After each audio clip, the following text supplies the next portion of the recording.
welcome for all of you who are tuned in. You're watching TMH as we present you our daily English news. Our headlines for today include the Ethiopian Airlines making its first flight to the capital of Tigray region, the first within the last 18 months. Vatican News says full withdrawal of Eritrean troops from Tigray is the key success of the implementation of the peace agreement signed in Pretoria last month, and policy responses to youth issues in Abiy Ahmed's Ethiopia are said to have been used to repress or co-opt the youth. As we move on to our main updates for today, Ethiopian Airlines resumes flights into the capital of Tigray region. According to the airline, its flight to Mekelle today signaled the first commercial flights to Tigray in about 18 months. Timnith Bayru has more on these details. Tigray TV showed emotional reunion of the first flight passengers with their families in Mekelle.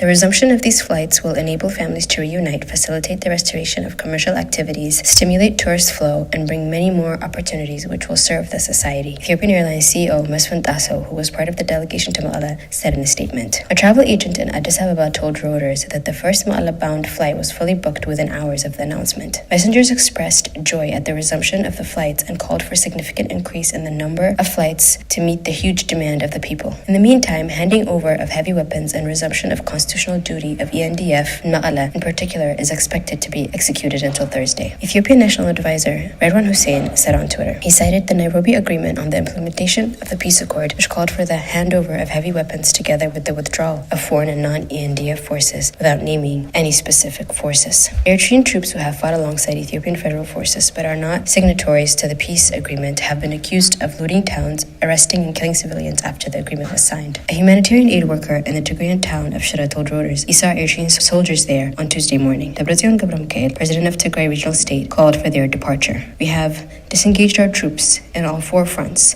but we left some in areas where Eritrean forces are still present, he said, in televised address from Mekelle.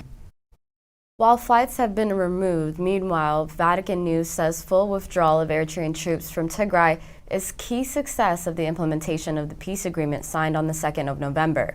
Vatican News reported the Catholic Bishops' Conference of the Ethiopian have welcomed the recent deal for permanent cessation of hostilities between the Ethiopian government and the Tigray leadership, but have also urged all the stakeholders to continue working diligently for the viable, lasting peace within the country.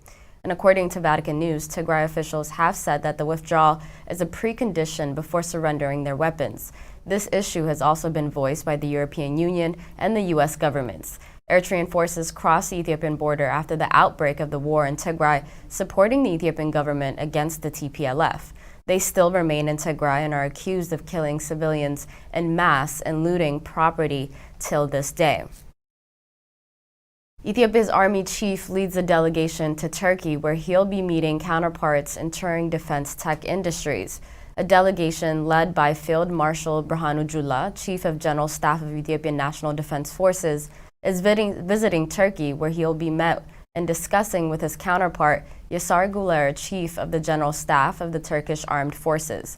The delegation has been in Turkey since Tuesday, and the NDF said that in addition to the discussions between the two chiefs of staffs on the military relations and the other issues between the two countries, the delegation toured Turkey's defense technology industries and observed the industry's contribution to the modernization of the defense forces and the development of Turkey as a whole country. The delegation also observed the level of technological development of Turkey defenses as ENDF said, adding that the Ethiopian delegation's visit will strengthen the old friendship between the two countries and will contribute significantly to the exchange of military experiences. On the 19th of March this year, the Council of Ministers approved a draft bill on military cooperation agreements with the Republic of Turkey, including agreements on joint military exercises, anti-piracy collaboration, and cyber attack prevention. The bill was subsequently sent and approved by the House of People's Representatives in May of this year. Turkey has been one of the major suppliers of arms, including drones, to Abiy Ahmed during this genocidal war on the Tigray region. Policy responses to youth issues in Abiy Ahmed's Ethiopia are said to have been used to express as well as repress or co-opt the youth. A team of researchers investigated a regime youth interactions in Ethiopia, Mozambique, Uganda, and Zimbabwe since 2019. By exploring these interactions and the significant policies addressing the young people, the researchers aim to see whether state policies empower the youth or keep them on the margins. In Ethiopia, they identified two major policy responses to the youth. The first was job creation, and the second was the political representation through youth-specific representative bodies. According to an article published on African Liberty under the title, "Why is Abiy Ahmed Silencing Young Ethiopians?"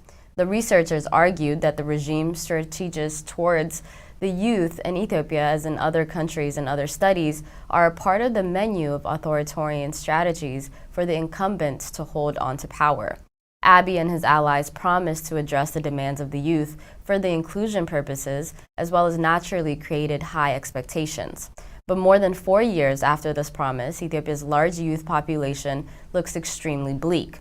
According to the research, is arguably even more than before, a 2-year war in the country's northern region of Tigray has reinforced ethnic divisions and created a humanitarian crisis. Unemployment rates are still high, and the youth are still being mobilized for political ends. Co-options and repressions weakened and fragmented the youth's movement responsible for the anti-government protests between the years of 2014 and 2018 within Ethiopia, and the war in Tigray, which is currently on pause, also resulted in the heavy militarization of the youth, especially in the Amhara region. The research demonstrates that the governments coming to power riding a wave of youth protests can nonetheless resort to authoritarian tactics to neutralize dissent from the same movements. In authoritarian contexts, translating protests and their gains into genuine political as well as economic gains is an uphill battle.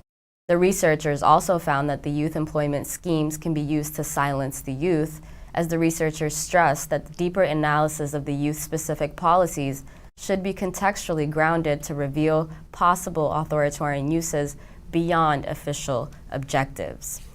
That concludes our news for today. Thank you so much for tuning in. Bye-bye.